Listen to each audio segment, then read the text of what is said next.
a tots i ben trobats i ben trobades i benvingudes a una nova sessió d'aquest cicle Màtria que compartim gràcies a la Fundació Mallorca Literària.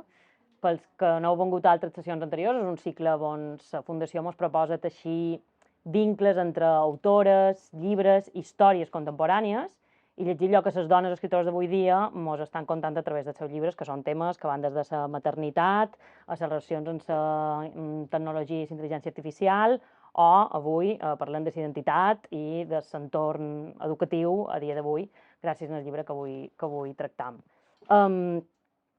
Clar, la conversa d'avui ens situa un lloc molt concret, per això avui també entre el públic tenim gent de diferents edats, cosa que ens agrada molt i ens fa molt contents que puguem compartir aquesta conversa, que sempre serà principalment entre en Quica i na Mercè, però que sempre ens agrada que puguem ampliar, que també pugueu compartir d'alguna manera. Deia que ens ubica un lloc molt específic en aquest entorn educatiu, perquè el llibre de què parlam avui, que ens mou a dur aquesta conversa, és No hi havia València, de na Mercè Climent. L'autora, Mercè, benvinguda i gràcies per acompanyar-nos. I també ens acompanya una professora de l'Institut de Son Cladera, Elia Son Cladera, que ha fet feina precisament amb aquest llibre i que a més té una mirada molt interessant a portar també en aquest llibre, que és na Quica Pol. Quica, benvinguda. Gràcies. I gràcies per acompanyar-nos avui. Tot d'una entrarem en els detalls del llibre, però abans, com deies, aquest cicle és un cicle que ja duim uns mesos, ja han passat moltes autores diferents per ell, encara n'han de passar més endavant, i per això intentem sempre emmarcar la conversa amb un principi i un final que és el mateix, i que feim gràcies a totes les persones, a totes les conversadores que ens acompanyen. La pregunta que sempre llançam en el principi, i fa o no en el títol d'aquest cicle, és què significa o què implica per vosaltres aquest concepte de màtria, no? Hem titulat, hem batiat aquest cicle com a màtries, i com que és un concepte nou i és un concepte que des de la Fundació i des d'aquestes converses volen reivindicar, quan vos diuen màtria, en què penseu que vos ven al cap, que vos suggereix, com ajudaríeu a fer aquesta definició? Per aquí mos agradaria començar. Sí que tindria que haver-nos dit la pregunta. Jo vos... Teniu un minut per pensar-ho. Bé, suposo que parlem d'una societat on per fi la dona tinga coses a dir, no? Una societat igualitària, que és al que aspirem, no? I cadascú a fer-la des d'on sàpiga fer-la. Jo, en el meu cas, des de les paraules, també aspiro a una màtria, no?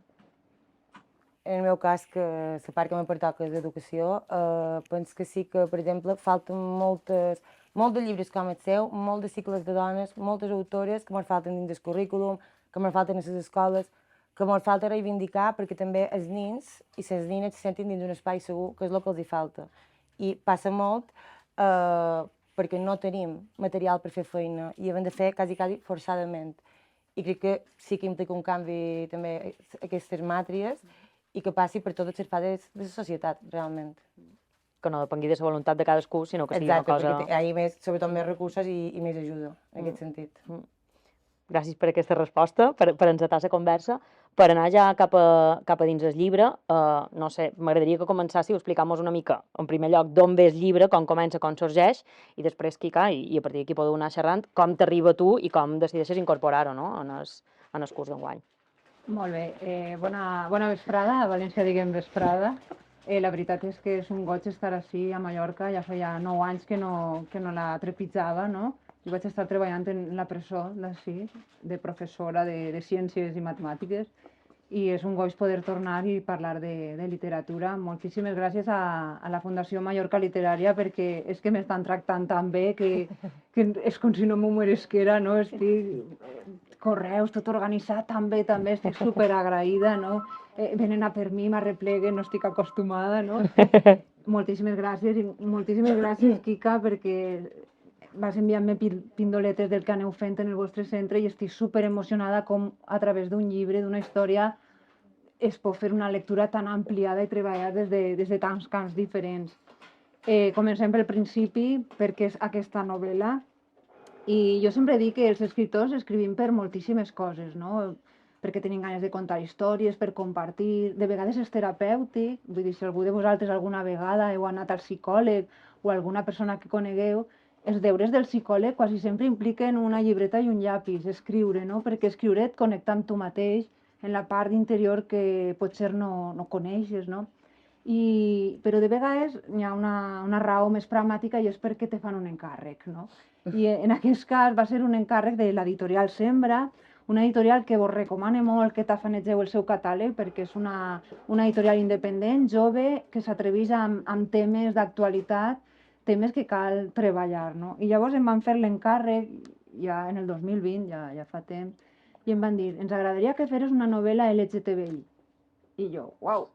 Clar, no tots els dies el plouen així, que una editorial que t'agrada el que està fent, que te facin un convit, no?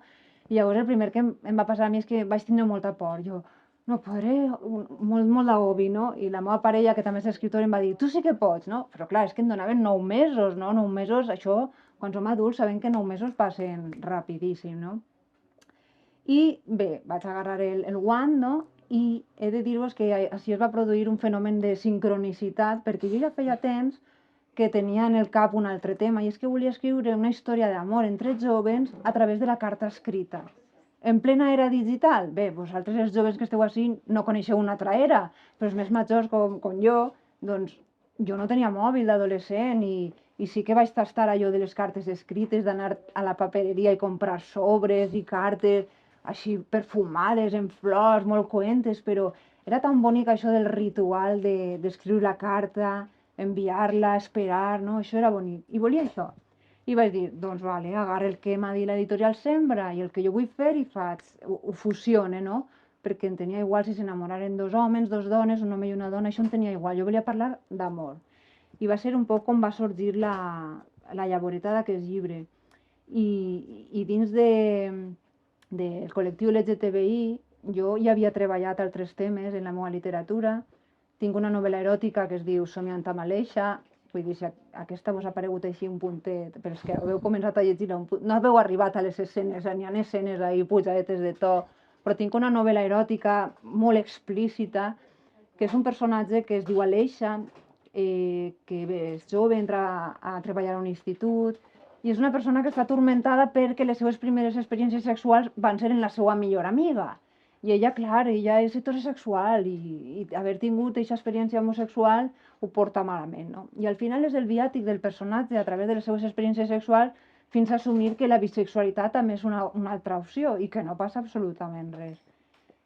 També tinc un relat, fa un temps van fer 10 escriptores valencianes, van fer un homenatge a Joan Fuster i vam escriure un llibre de relats que es diu La improbable vida de Joan Fuster, i perquè estaven ja cansades de que totes les taules redones de Fuster foren protagonitzades per homes d'una certa edat, com si les dones o les persones joves no tingueren res a dir de Fuster. I van fer un atreviment, perquè era que inventàrem històries possibles o no de Joan Fuster.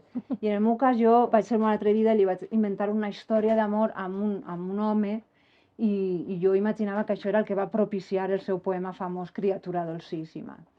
I llavors, bé, jo anava analitzant el que havia escrit i vaig dir, molt bé, parlar del lesbianisme, de l'homosexualitat, de la bisexualitat, i m'interessava molt això de la inicial I, la intersexualitat.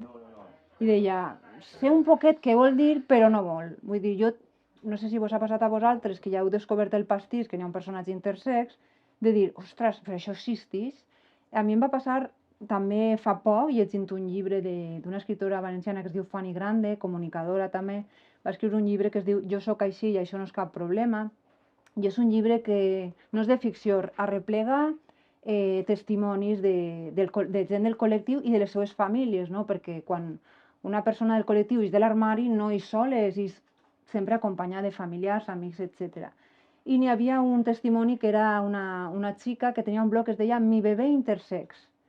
I jo deia, ostres, i jo no coneixia aquesta realitat tampoc, no? Aquestes persones que naixen amb les característiques biològiques diferents del que s'estableix com la norma del que és femení, del que és masculí, del que és home i dona, aquest sistema binari que ho classifica tot, no? I em va interessar molt escriure sobre això, sobretot per aprendre jo també, investigar i conèixer, no? I plantejar aquesta realitat. I pararé ja, perquè és una conversa, no? I estic fent un monòleg. Fins ahí. No, és que clar, a més has encetat moltes coses ara, jo ja no record, crec que t'havia demanat com vas decidir això, introduir-ho a l'escola, però clar, tot el que acaba de dir, a l'escola o a l'institut. A l'escola a mi me va anar perfecte, bé, jo aquí tenc moltes protagonistes que col·laboren en les performances que fem, enguany en triant na Mercè. Me va arribar gràcies a Mallorca Literària, me va fer la proposta de presentar-li el llibre, de conversar amb ella, i vaig pensar que no hi havia millor representació per a literatura, que fa molta falta la part juvenil, que tinguessin una interacció amb ella. De fet, ja veus que ja són els teus fans. En tot cas, el tema de la intersexualitat vaig trobar que era molt potent per treballar en un institut, perquè se xerra molt de l'homosexualitat, se xerra molt d'identitat, se xerra molt d'amor. Ja xerrarem de l'amor, perquè també és un tema molt potent dins la novel·la, però no se xerra mai del tema intersex. I jo, de fet, crec que molts d'ells no n'havien sentit xerrar mai, i crec que ho fas d'una manera que és molt natural, no? Ho contes amb un procés que és molt diari. Tu també, quan l'has llegit, que no tens exagerat, no és gent grotesc, la manera de tractar-ho, i és com, estic així, tenc un trauma, l'estic contant com passa, i com ho accepten, i se veu el rebuig, també. Se veu la part del rebuig i de com se sent. I és un tema que se desconeix molt en els instituts, i me pareixia com molt important que ja que xerrant tant del tema LGTBI, s'introdueix precisament la cosa intersexual, que de fet segueixen sense saber. I ho poden treballar a través de la mitologia, perquè de fet és el mite d'Hermafrodita. Per tant, és perfecte per treballar en les escoles. I per això, quan me va arribar la proposta, la veritat no l'havia llegit, i vaig dir, aquesta novel·la és per jo. I nosaltres, ja ho contarem, també hem treballat una part per deixar-los un poc enganxats i que se llegeixin tot, però són personatges el personatge d'en Àlex, que és intersex, me pareix meravellós, superben construït, i me pareix que és un tema molt, molt, molt necessari, el tema de la identitat sexual. I és molt interessant això que dius d'aquesta normalitat, no?, en la que s'explica i en la que està tractat, que supos que és una cosa que la literatura xerri a adolescents de coses que els afecten el seu dia a dia i amb un llenguatge que té moltes capes i que cadascú té les seves lectures i que en funció de la teva perspectiva personal, evidentment, cada cosa canvia. Però aquesta normalitat que has arribat a construir, no?, crec que és una cosa molt important a hora de traslladar-ho i de que arribi en el públic en el que va dirigint, no? Clar, és que a través de la literatura, igual que a través del cinema, és important tractar els temes precisament per a no solament normalitzar, sinó intentar que la societat que tinga ganes de canviar, no? I que hi hagi llibres com aquests i que tracten altres temes socials importants que preocupen a la nostra joventut és imprescindible, no? Jo, la veritat, quan em vaig posar a escriure aquesta història, quan ja tenia clar que el meu personatge seria intersex, és l'única cosa que sabia quan vaig començar, que el personatge seria intersex. No sabia si se sentiria home o dona, això ho vaig anar pensant mentre escrivia, però volia això, treballar sobre la intersexualitat. I a banda de veure testimonis, no?, testimonis reals, no?, em va interessar molt com la literatura havia tractat aquest tipus de personatges, quines novel·les tenien personatges intersex. I he de dir-vos que em va costar trobar. En català no vaig trobar cap. De fet, el president de l'Associació d'Escriptors en Llengua Catalana em va dir que era la primera novel·la en català amb un personatge intersex, per la qual cosa em sent molt orgullosa, i vaig tindre que tirar mà de literatura ja anglosaxona, no? Middlesex, que és un novel·lón, vull dir, és injust posar-li solament l'etiqueta de novel·la LGTBI, vull dir, és un novel·lón, no? Novel·la d'estes grans i passionals, no? I després també em vaig llegir una que es deia El xic d'or, d'Abigail Tartelin, i això a veure com tractava el personatge intersex en les novel·les. Això em va interessar tant o més que els testimonis reals que anava trobant, i la veritat és que em va sorprendre molt. Jo, com vosaltres que esteu llegint-la o començant, vull dir, conèixer aquesta realitat, no? Perquè no sé si heu començat la part d'Àlex. Jo, quan escrivia, la part d'Àlex és el primer que vaig escriure. Vull dir, els escriptors no comencem... Tenim la sort que ara escrivim en ordinador i això facilita molt les coses als escriptors, no? També ens perverteix un poc, no? Però jo no vaig començar pel capítol 1, jo vaig començar per la part d'Àlex, perquè volia dibuixar molt bé aquest personatge, no? I vaig començar per Àlex. I jo tot era buscar informació i a partir d'ahir anar dibuixant el meu Àlex, que vaig dubtar molt si Àlex en realitat se sentia dona o se sentia home, això no sabia... Però bé, al final va ser així, no? Se sent dona des de quasi el minut 1, perquè vos poso en situació, tenim una parella que tenen un bebè i estan en l'hospital, la mare dona llum i llavors el nadó els l'aparten. Ja sabeu que normalment els hospitals quan tenen un bebè posen el bebè damunt de la pell de la mare o del pare per a que es faça el pell en pell, no? Però no, els metges l'aparten i els pares pensen que alguna cosa passa i pregunten, però què passa, què passa? I els metges totes miren al nadó, però digueu-nos almenys, és un xic o una xica, no? Sempre ens interessa aquesta pregunta. I els metges diuen, és que ahí rau el problema, que no saben si és un xic o una xica. Vull dir, mirant el cos del bebè, a primera vista no ho poden saber. Llavors ja podeu imaginar com pot ser aquesta forma, no? D'intersexualitat. És això el que és la intersexualitat, quan tu no pots saber això a primera vista ni fent una sèrie de proves què és exactament. I la medicina sempre ha sigut molt intervencionista, és a dir, quan han passat aquests casos, doncs han analitzat hormonalment, genèticament, vull dir, han fet proves, han vist l'anatomia per dins, no? Perquè de vegades potser s'amaga un testicle o coses així diferents a la norma, no? I la medicina, com he dit, abans era molt intervencionista i ells veien una urgència social en el tema d'assignar el gènere. Vull dir, és precís que un nadó quan nasca els pares hagin de marcar la casella home o dona. És que és precís, no? És que imagineu-vos que ens classificaren pel color dels ulls. És com absurd, no? Sobretot tenint en compte que en un bebè el color dels ulls canvia al cap dels mesos. Doncs això, en el cas d'Àlex, els metges fan unes proves i els diuen als pares el més probable, perquè clar, no te poden assegurar res, el més probable és que siga una dona. I llavors convindria operar este testicle que està ahí, el que fora. Clar, operar a un nadó acaba de néixer, unes operacions delicades, és fort, no? Un pare ho ha de consultar com a mínim en el coixí, no? I els pares es queden així, sí, ho pensem, i els metges estan ahí, quan tu no saps res, tu te fies del metge, què vas a fer? Però estos pares investiguen, com investiga jo per escriure aquest llibre, i veuen testimonis i tal, i veuen que en l'època dels 90 realment han hagut casos greus de persones que els han assignat un gènere, els han fet una ablació, en realitat, els han amputat potser alguna part del seu cos, i quan han sigut adolescents ells s'han sentit potser en l'altre gènere, no? El gènere diferent del que li han assignat. I llavors realment han hagut traumes. Ara la OMS, l'Organisme Mundial de la Salut, el que recomana és no intervindre. Vull dir que aquesta persona, quan siga gran, pugui decidir si s'opera o no s'opera i què vol ser. Llavors és una família que cria a la seva criatura sense marcar el gènere. He de dir-vos que n'hi ha famílies que trien per aquesta opció, que realment és supervalenta i molt difícil de dur a terme. No solament perquè el llenguatge has d'anar en cura, sinó perquè tu vas amb el teu nadó pel parc i la primera pregunta és «Ai, és un xiquet o una xiqueta?» o un noi o una noia. Jo és que en València diguem xiquet i xiqueta. I clar, si tu contestes, doncs no ho sé, diran, ai, aquesta tia l'acaba de robar de l'hospital, no fa una estona, o què passa així, no? Això, has de saber respondre a aquesta pregunta. I en el cas d'Àlex, i en molts casos, en 3 o 4 anys, aquesta personeta ja s'identifica amb una xica i llavors ho veuen clar.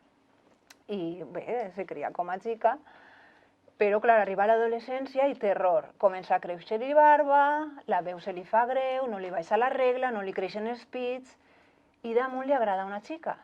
I diu, ostres, així, blanc i en botella, en realitat sóc un xic, no?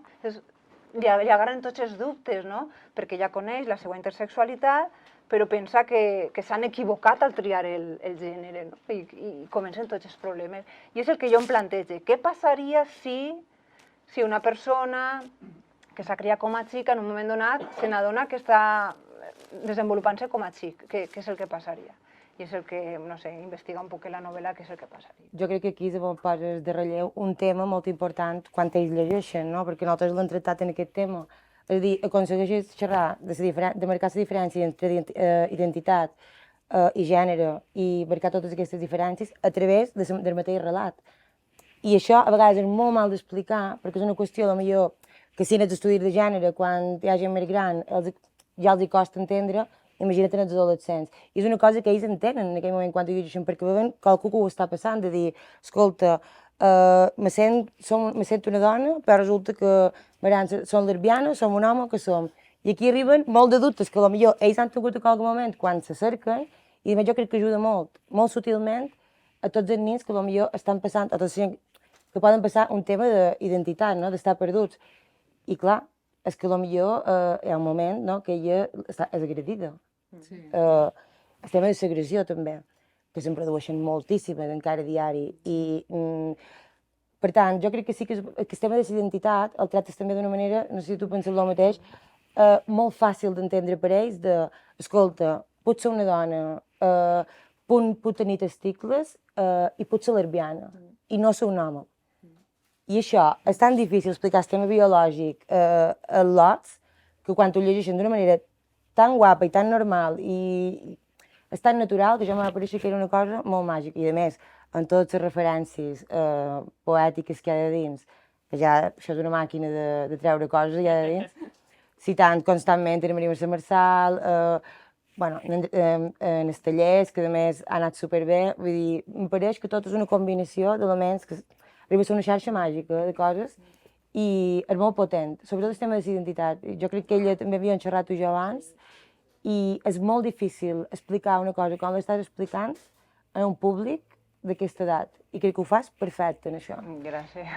I abans d'anar a la xarxa, precisament amb això que dius de l'identitat, clar, és curiós perquè tu dius, vaig començar a escriure Nàlets era el bessó, era la llavor, però abans tens Nejade, i en Nejade ja entres dins certs traumes que després avançaràs a relat i diràs, uep, que hi ha altra gent que té altres coses, i també és dubtes, no? Perquè fins i tot Nejade, que és una atleta que en teoria està segura d'ella mateixa, que té una vida com la que s'espera d'una nina de 15 anys, amb unes amigues, amb un atlot que li agrada, ella també té dubtes. I, o sigui, tu ja fas un primer capítol, abans d'entrar en el bessó, que per tu era de la novel·la, ja estàs plantejant un altre personatge que també se troba amb uns dubtes que són naturals i és que qualsevol persona, vull dir, siguin d'orientació, siguin d'identitat o siguin de qualsevol altra casta a la vida, quan tens 14 o 15 anys, estàs fent el pas de la infantesa a la vida adulta, tots són dubtes i aquí estan explicats des de diferents vessants, no? També hi ha aquest personatge Nejade que és allà on arranca, en realitat, la història. Que a més té com un entorn, clar, perquè és com s'espera que sigui una tia hetero que fa batxillerat i que ha de tenir el nòvio que li agradava i resulta que no li agrada aquest nòvio que tenia i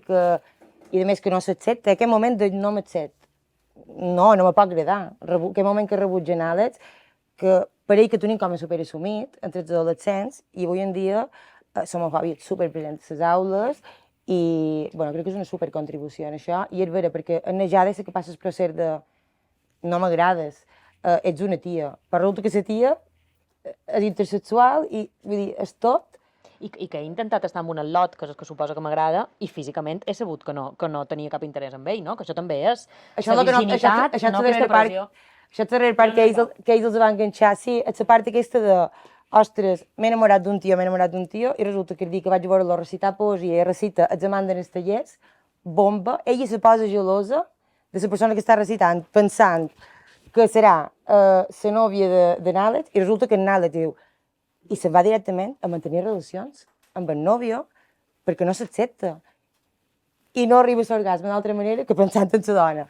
I aquell moment per ells, per els adolescents, va ser una bomba, però de dame este libro, saps? I és una manera molt potent de tractar un tema i superpoètica, perquè clar, damunt, enamora't, descobrir la moda de la teva vida quan estan recitant els tallers a un casal, ja és com... Era d'estudiant de filologia catalana molt fort.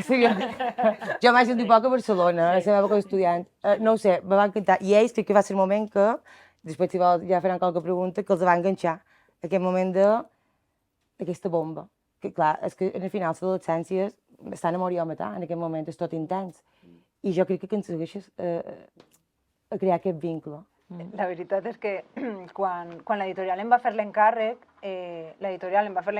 i vam tornar a parlar quan vaig lliurar la novel·la. Vull dir, pel mig no van escodrinyar a veure què feia jo, que això estava molt bé, deixar-li llibertat a l'autor. Però jo mentre l'escrivia deia, perquè ells em van dir, volem que siga una novel·la crossover. I jo, això què és? I abans de contestar res, vaig buscar en el Google, i bé, crossover és simplement que pugui agradar al públic més juvenil i al públic adult, és a dir, més vendes de llibres, no? I dic, ostres, això és molt difícil, no? Perquè per al públic jove també necessites un llenguatge, una història. El públic jove jo sempre dic que són els més sincers, que si no els agrada alguna cosa, ho deixen, clar que sí.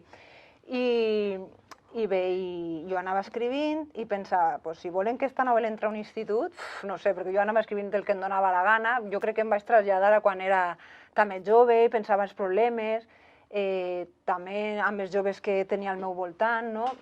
I bé, les experiències sexuals són importants en l'adolescència, i això està molt explícit, narrar les primeres relacions les amigues, conten les primeres vegades, com van ser, traumàtiques o no, ràpides o més, jo què sé.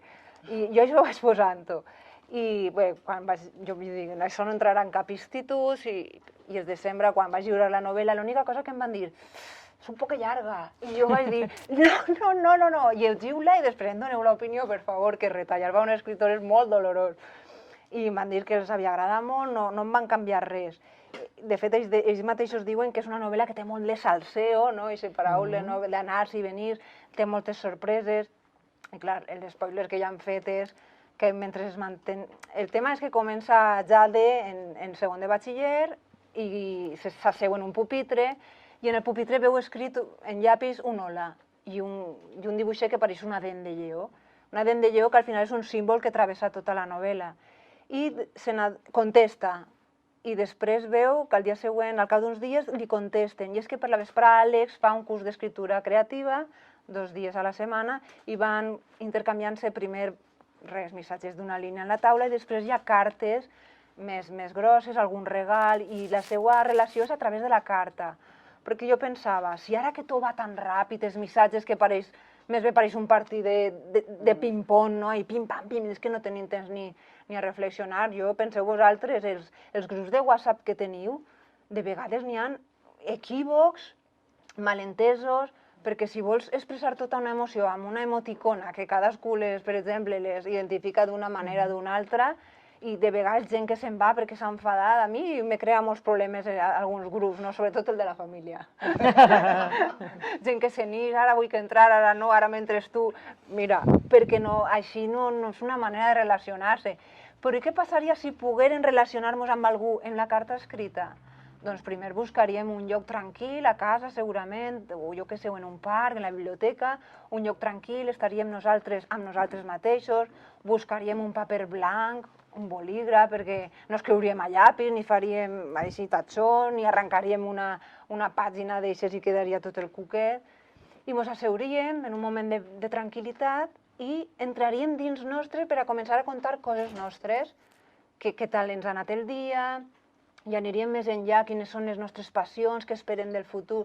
I és el que els passa a aquests personatges, que al final van aprofundint tant en ells mateixos, es despullen de tal manera que al final connecten d'una manera com no havien connectat amb la gent que tenen al costat. I és el que jo volia plantejar als jovens. Què passaria si pogueres relacionar-te així, no? I bé, això és... És una història de primer amor, que, bueno, el primer amor a totes mos ha marcat, i clar, jo llegia aquesta i pensava, primer amor és d'aquestes dues persones que estan connectant. Quina bomba de primer amor. I ho deien aquí abans, a través de la literatura també, no? Que a mi em pareix superrellevant, i tu deies que hi hagi un llibre que t'inciti a llegir molt més llibres, a llegir molta poesia, te queden autors dins el cap, que els coneguis o no, vas fent espipallades de noms i de textos, i en els tallers, evidentment, però molts altres, que és molt interessant que això també sigui una manera com una carta de presentació en els adolescents de lo bo i lo millor de la literatura catalana, podríem dir. I el tema dels missatges, que deies que... A més, crec que la darrera part del llibre hi ha un poc més d'incís en el tema de la missatgeria instantània, no? A veure, nosaltres, per exemple, tu has dit el grup de la família, jo tinc un grup amb els adolescents de classe, i allò és, però uns mals entesos, i al final, moltes vegades reflexionant sobre això de aquest toc, aquest ditet, aquestes coses que després se munten uns saraus impressionants, i és un tema de comunicació, de que no ens sabem comunicar, i tot ho fem amb aquesta angoixa, no?, pròpia de... I retornar a la carta, que a més, jo també, és que no ho recordo ni jo quasi, que quan tires el telèfon, no hi havia ni telèfon inalàmbric, que havies de marcar un número i te mories de la vergonya. Doncs és un poc tenir aquest cuquet de que tot te fa un poc d'il·lusió. I jo era petita, quan hi havia telèfon, i vaig pensar que era una reflexió molt bona d'aquells, per exemple, no estan acostumats a escriure. I jo també em faria il·lusió arribar a una classe i veure que qualcú m'ha escrit una carta o que m'ha deixat a la taula un missatge. És com... Fins i tot se podria posar en pràctica com un joc d'escriptura anònima. Sí, això se fa entre centres de vegades, o entre centres de diferents països. Sí, són activitats que es fan a voltes en els centres. Clar, l'epistolari, és que és una cosa que ha de seguir funcionant, i jo crec que ho posa molt de relleu també, i també és crear literatura. I és parar un gènere que s'edita molt, però se llegeix poc a les escoles. I al final la carta, no sé, que em pareix un gènere preciós, que no s'ha de perdre, i de fet, no havia dit que surt a la teva novel·la, però sí que un dels epistolaris importants de la nostra literatura universal és Ovidi, precisament. Per tant, no sé, va per aquí recuperar aquest gènere també era una cosa supermàgica també de la literatura. Pel que comentaves de les pindoletes, perquè clar, està ple de cites de pel·lícules, de cançons, sobretot de literatura, perquè tot i que a mi m'han posat l'etiqueta de novel·la juvenil LGTBI, això és la gran etiqueta de la novel·la, que fa bé i que fa mal alhora, les etiquetes no són bones, però clar, jo he parlat amb gent del col·lectiu i la gent del col·lectiu em diu que sí que és important posar les etiquetes perquè, joder, sempre han tingut una necessitat d'aquest tipus de literatura i volen poder trobar-la fàcilment i que sí. Però per altre costat hi ha gent que, novel·la LGTBI, a mi això no m'interessa, jo soc heterosexual, ja s'apanyaran, no? No fa bé a la novel·la, i la novel·la són moltes coses, i per a mi, per damunt de tot, la novel·la és un homenatge a la paraula escrita. I per això n'hi ha tants referents, i per això les cartes, suposo que per a mi, com és la meva gran passió, està clavada en aquesta novel·la. I no és que jo tinguera un planificat, doncs aniré incloent poemes, no, és que anaven sorgint. Perquè, clar, la meva vida està, al final és literatura per tots els costats. Perquè jo sóc escriptora, sóc editora de llibres, en algun moment vaig ser llibretera també he sigut profe, i al final tota la meva vida és literatura, també em dedico a contar contes als col·les, tot. I això, i està ple de referents. I com venien els referents? Estellés ho sabia des del principi que estaria, i el poema d'Estellés és el clímax de la novel·la, no? No sé si ho heu escoltat a Ovidi Montllor, que és del meu poble, d'Alcoi, recitant els amants d'Estellés. Ningú no ho farà com ell, no? Però el personatge d'Àlex recita els amants. Coneixeu el poema? O el tinc que llegir? Bueno, el recita d'una manera tan impressionant que ja les queda prendar, no? I el poema d'Estellés i altres poemes d'Estellés van circulant per la novel·la. I després altres, perquè Jade té un joc que és agarrar un llibre de poesia, obrir-lo a l'atzar, i el poema que apareix és com si li diguera coses de la vida, no? Són jocs, les persones fem jocs de vegades. Vaig a creuar el carrer només trepitjant la part blanca del pas de zebra. Fem jocs, no? Doncs ella obre i els poemes li diuen coses. I clar, això em dona l'oportunitat de posar diferents poemes que no són arreu, no? Tenen que veure en la història, està trenat. Que no saber res d'aquest poema, la lectura continua, que sí, pots aprofundir. O en una cançó, potser algú llegint ha posat alguna cançó, a veure això com és. I les cançons, moltes no són d'ara, moltes són potser de la generació dels meus pares fins i tot. És una manera també de que diferents generacions connecten d'alguna manera. Perquè nosaltres pensem que la música que escoltem nosaltres és la més guai, la dels nostres pares és un torro que flipes. Però no, és que la joventut, doncs mira, en un moment donat som els rebels, els que ens agrada la cosa diferent, però era una manera de connectar, no? Perquè, per exemple, apareix, jo que sé, Jacques Brel, no? No me quite pas, i a lo millor vosaltres joves diríeu, això què és? Però si la poseu el YouTube i vegeu a Jacques Brel cantant aquesta cançó d'aquella manera, potser vos emocioneu, potser quizà busqueu més cançons d'aquest autor. Que no passa res. Perquè jo sempre ho dic, que llegir un llibre és com pelar una ceba. Tu pots llevar una capa, la de damunt, o aprofundir més i llevar-les totes. I totes les lectures són vàlides, no és millor ni pitjor. És entrar, emocionar-nos i passar al final una bona estona, no? Sí, i anar a la mà d'aquests protagonistes i anar entrant jo ara pensava, per exemple, sobre La vida d'Adele, que ja és una pel·lícula que tenia superpresent i que a nivell generacional també m'ha marcat molt, vull dir, hi ha tots aquests referents que a cadascú, que de l'experiència personal, però des ara els pares i les generacions, i també m'ha parecia molt interessant que hi ha les figures, les famílies de totes dues que circulen i que al cap i la fi són, clar, a l'adolescència se produeix aquest rebuig i a més totes dues en són plenament conscients, no? Que per molt que tu creguis que els teus pares, en el cas d'en Àlex, volen la millor cosa del món per tu, te sents ignorat, te sents qüestionada, te sents, no? I els pots rebutjar i fins i tot no donar-los una explicació en el moment que més necessites que estiguin de vora tu, la seva actitud és aquesta. I això també m'apareixia que és una d'aquestes coses que estan de fons a la novel·la, que tal vegada tens 15 anys i no t'hi fixes, però que des d'una mirada més adulta dius jo he estat aquest adolescent que no sabia mirar els ulls a son pare o sa mare en un moment en què tots hem estat adolescents i tots hem passat per això, no? Sí, en l'adolescència bé, els pares doncs, no són els millors amics mai, no? I jo ara que I ho soc... intenten, pobres, i no. Jo ara que soc mare, un consell que s'ha repetit molt és tu tranquil·la, facis com ho facis, ho faràs mal. Mal, sí. I t'esforces, però mira... I sí, en algun moment donat, doncs en el cas de Jade ja viu el divorç dels pares.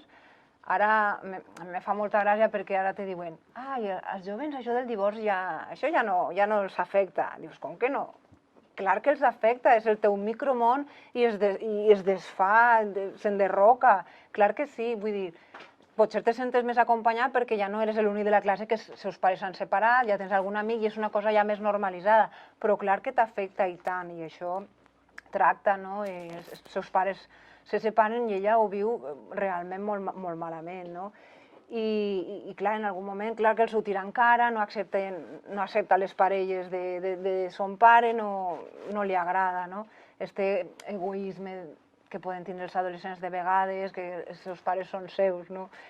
I per l'altre costat tenim a Àlex, que pareix que tinga uns pares superidíl·lics, no? Que això, el que vos comentava abans, que decideixen que no l'operaran, que decidirà ella, la crien sense marcar el gènere, en tota la cura del món, però en tota la cura del món prenen una decisió un tant estranya, no? Ells viuen a València, a la ciutat, i de sobte pensen que criar-la en un poble petit serà millor.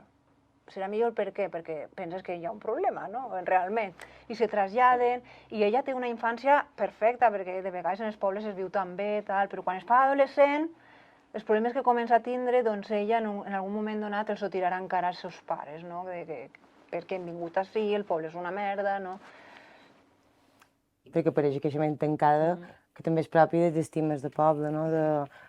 Clar, va molt bé, fins que torna gran i és diferent. I quan és diferent, comença l'assetjament, que al final passa dins el poble i passa dins els nuclis petits. I és quan se produeix el rebuig, i moltes vegades no se veu. I també és molt xulo quan apareix això perquè ella, no, hi ha un moment que és capaç d'enfrontar-se a la realitat, i jo me vaig emocionar en aquell moment, però clar, se xerra també d'una agressió sexual en aquest llibre, i se veu el procés de ho he de callar. I no és tot, i al final sí que s'enfronta, però se veu com el procés és molt llarg. No és he tingut una agressió i vaig a denunciar-ho tot molt idíl·lic. No, és el moment de pas pel procés, ho he d'assimilar, he de menjar-me el silenci, per això supos que ella també és tot molt natural, no? I jo crec que al final sents el dolor d'ella, no? De la descripció de l'agressió, i el veure la família fa tot el que pot, però al final són tot pare i de mare. I no és que sempre ho facin malament, però van de pagar un càlcul, no? I en aquell moment has de ter un nucli més proper. I jo crec que tots hem passat per aquí. Bueno, jo vaig ser una molt mala adolescent. O n'hi ha de bons adolescents. Jo crec que tots ho pensam, després.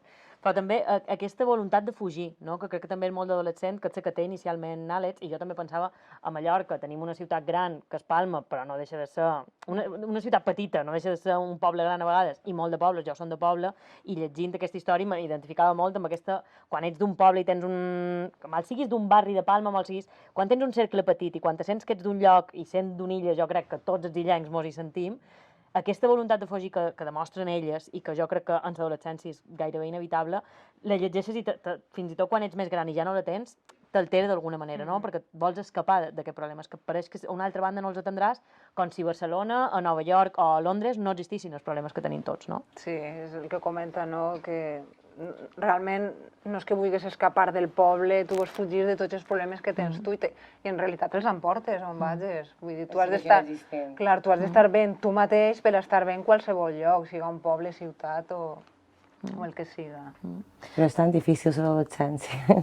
Jo sempre ho dic, que és un moment, la novel·la parla d'això del pas de l'adolescència ja al món de la joventut, no? De quan eres jove, i és un moment realment molt complicat, però també és un moment molt interessant, molt passional, perquè ho teniu tot per fer i podeu fer dins de les possibilitats de cadascú, però podeu triar, ara ho teniu tot per a triar.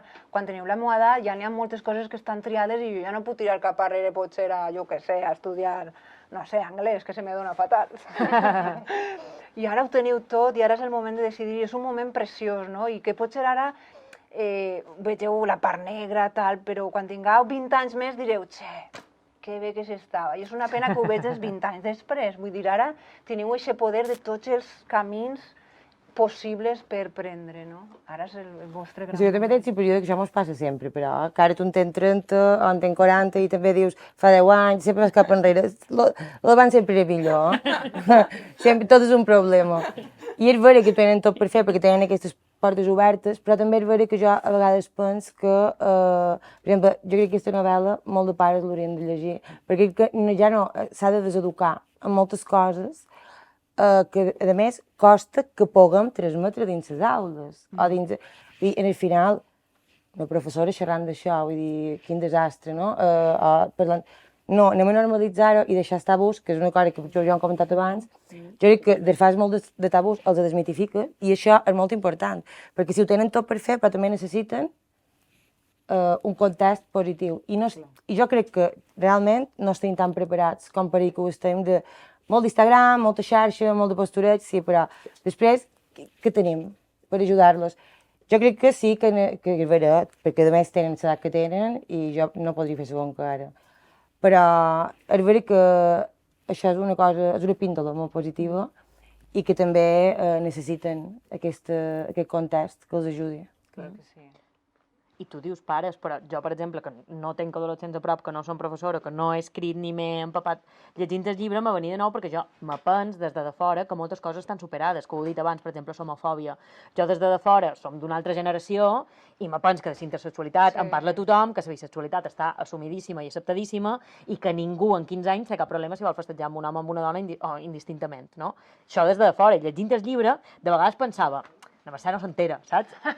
Entén-me, perquè estem molt més avançats, però supos que és aquesta cosa que tenim innocent o ingènua de pensar-nos que el món va a una velocitat que no és exactament la que és i que això és la realitat que hi ha a les aules i tu saps millor que ningú. Encara n'hi ha feina. Jo, de fet, este llibre moltes vegades m'han acompanyat gent del col·lectiu per a fer la xerrada i la gent del col·lectiu LGTBI va molt pels instituts a fer xerrades i a mi me diuen és que no està tan avançat com us pensem.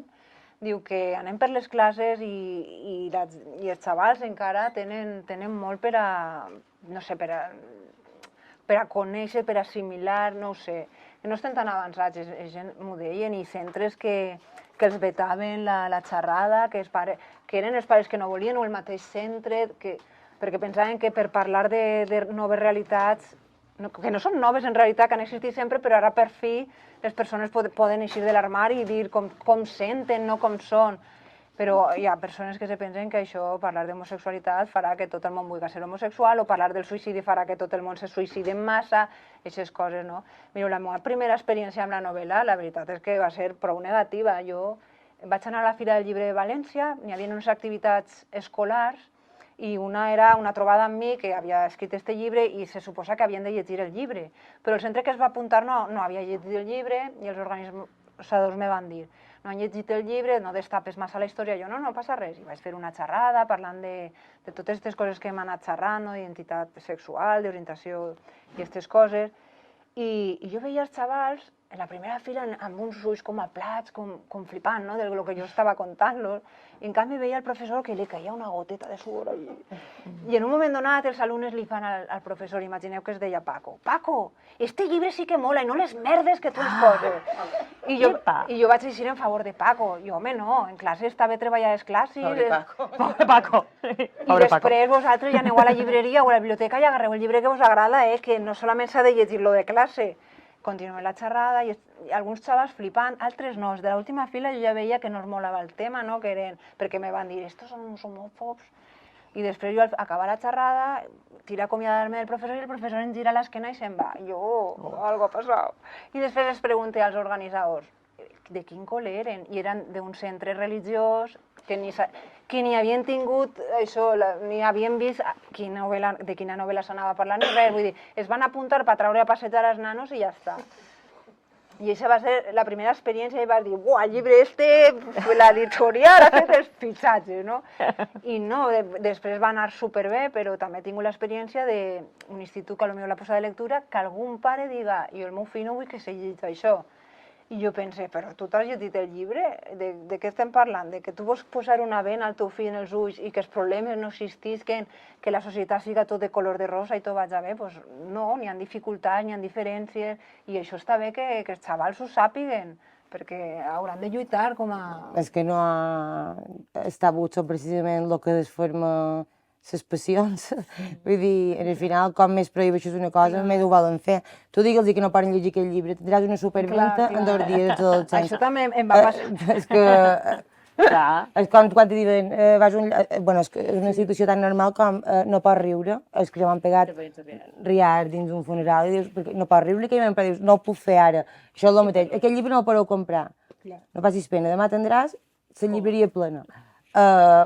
Clar, i al final, normalitzar els tabús és sabent que això existeix i no passa res, saps? I que se normalitzi. Precisament, clar, és que per que com que ho traspassa, no? Com si s'haguessin de fer tots, ara mos farem tots homosexuals, el que dius tu. No, però sé que existeix i sé que he de respectar a la persona que seu de vora jo. Que no puc tenir 3 nins aterrits dins classe que tenen por de sortir perquè saben que potser en el cap de cantó els esperen per pegar-li una pallissa. Això és el que no pot passar. Per això sí que s'ha de llegir això, per saber que existeix. I crec que això també desmitifica molt, no? I sobretot explicant que sí que existeixen aquestes agressions. Perquè per això també perquè és una novel·la que s'hauria de llegir molt a la part adulta, també, que és el que dius tu, no és només pels adolescents. És per tothom que li fa falta un poc de treballar la consciència en aquest sentit. No sé si era el que volies dir abans, quan deies és una novel·la per tots els públics. Sí, sí, en realitat sí, està clar que està molt enfocada al públic juvenil, però el que tu dius, els adults també haurien de llegir-lo, alguns més que altres, no? Perquè hi ha gent que té unes concepcions que al·lucines. Jo, mira, tinc un germà que és més jove que jo i li vaig dir el que estava treballant i tal, i em diu, és que els bisexuals són uns viciosos. Ah! I jo, tio, quina simplificació, tio, no? És que és un titular, no? I em vaig quedar al·lucinant, i dic que té 7 anys menys que jo i això és el resum que fas d'aquestes persones és tan terrible. Clar, el meu germà jo li regala la novel·la i jo sé que no l'ha llegida. I que li faria molta falta. La família no s'ho tria. Efectivament. No, però és que també en tenim dins que nostres estimes i coses que s'han de superar. I que també pareix que ve de molt en fora, però jo som del 88 i jo he nascut un món on l'homosexualitat era una malaltia per l'OMS. Clar. Sí, fins al 92 era malaltia. Sí. D'això, evidentment, per la gent que va néixer l'any 2000 pareix que fa 1000 anys. Però jo ho penso i tenc 35 anys i jo he viscut en un món on ser homosexual era considerat una malaltia. D'això fa 2 dies i han avançat en moltes coses i és vera que ni d'en fora som allà on érem fa 40 i ja no dic 70 o 80 anys, però que és cert que hi ha coses que encara han d'anar... Homosexual sí, però bisexual no, jo això també ho he sentit, No, jo que una dona amb una dona sí, però homes i dones, jo això és un comentari que he sentit. Però que a mi me ve de nou que encara a dia d'avui s'escolti, no? Però ho comentàvem abans, allà hi ha una revista, La princesa més guapa d'Europa, que jo me ve de nou que això l'any 2023 hi hagi una revista que estigui qualificant qui és la princesa més guapa d'Europa, no? Vull dir, són coses que també, el físic aquí també és, no?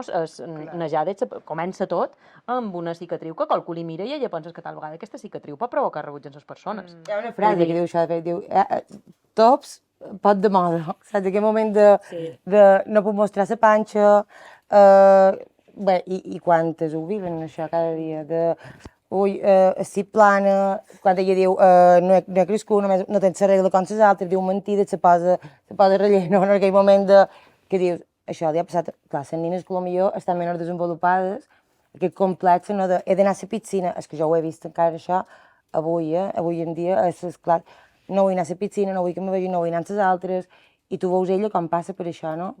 I penses, ostres, jo crec que estan pitjor que abans, els estereotips, tema físic i tema moda, i tot això, crec que està pitjor. El tema de les xarxes ha fet mal les xarxes socials.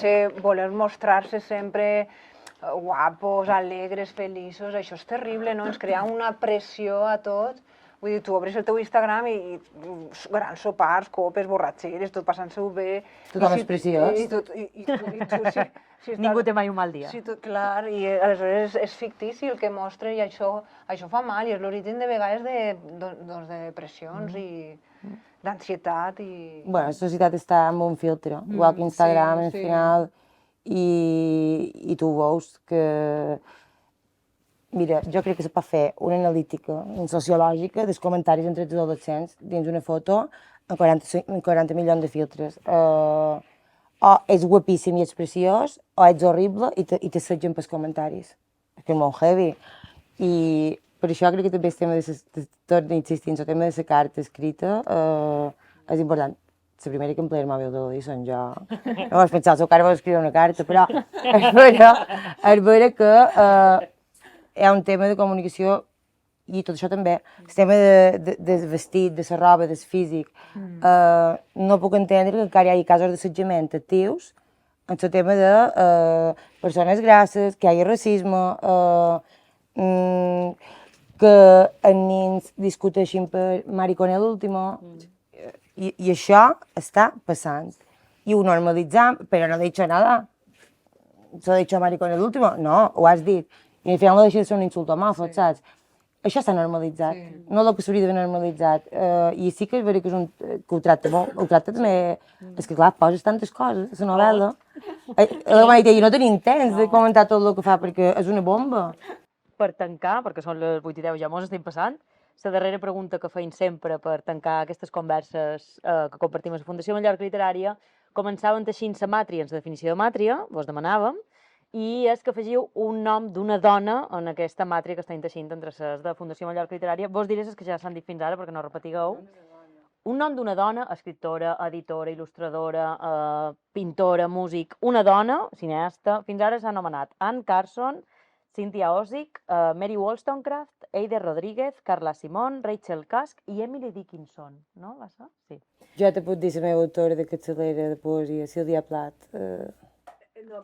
En realitat ja està mig afegida, no te la puc donar per bona perquè em van xerrar molt a la penúltima conversa, que aviat seran accessibles, per si no hi vareu poder ser-les, podreu veure online. Eileen Coolhead va la seva novel·la, la seva vida, però... Qui? Una altra autora. Jo vaig a dir una autora que de manera molt subtil està homenatjada en el llibre i és Raquel Ricart, que sé que la vau tindre l'any passat, i és una autora valenciana que a mi m'encanta i la reivindico des d'ací perquè té unes novel·les on treballa molt aquesta màtria que intentaven definir, no? De personatges femenins oblidats, d'històries petites però molt importants, i a ella la citaré. Pues hi ha dues persones, hi ha dues dones que han marcat la meva vida en aquest sentit. Una va ser la meva professora d'estudis de gènere, Mary Torras, que vaig gaudir molt de poder treballar amb ella. I l'altra és un clàssic de la literatura catalana, que va ser la meva tesina, que és la Mercè Rodoreda, per tant... Gràcies per afegir-la. Tot d'afegir, perquè no pot ser... Però sí que la Mary Torras és una autora que jo recomano molt a nivell d'assaig, de teoria de coses i textualitat, perquè moltes coses que tracta ella en el llibre, i és una superprofessora, però també és una... que de fet crec que ha fet el pròleg de Flamarades, crec, de la rentologia de literatura. De Marintoli Massanet. De Massanet, exacte. Flamarades sortiran, no. Flamarades sortiran, no? Sí. Que ja el tenim a l'escola, també. Sí. Clar que sí. I crec que és una autora que fa molta falta, perquè clar, a vegades xerram molt d'escriptores i no xerram dels crítics, no? Que també fan una gran funció. I bueno, si voleu podeu afegir a Mercè Climent, que jo crec que avui s'ho ha guanyat molt i moltes gràcies. Jo també vos volia convidar, si voleu venir divendres a Siet Son Cladera, aquests protagonistes han preparat una performance per ella a partir de la novel·la i crec que estan nerviosos, però ho faran... Però jo més encara, Ho faran superbé. I res, moltes gràcies. Crec que Ha estat un plaer. Aquesta novel·la té un futur molt bo i crec que ha d'estar a les biblioteques al manco de tots els instituts. Ja dus 6 edicions i les que els hi queden. Gràcies també a tu, Quica, per la feina que feis, que també és important que aquesta arribin els estudiants i arribi. La pròxima cita del cicle de converses és dia 22 de novembre a Quarts Llibres, en Nada Castells, i na Begoña Méndez. Per tots els que vulgueu venir esteu convidats. Quica, Mercè, moltes gràcies.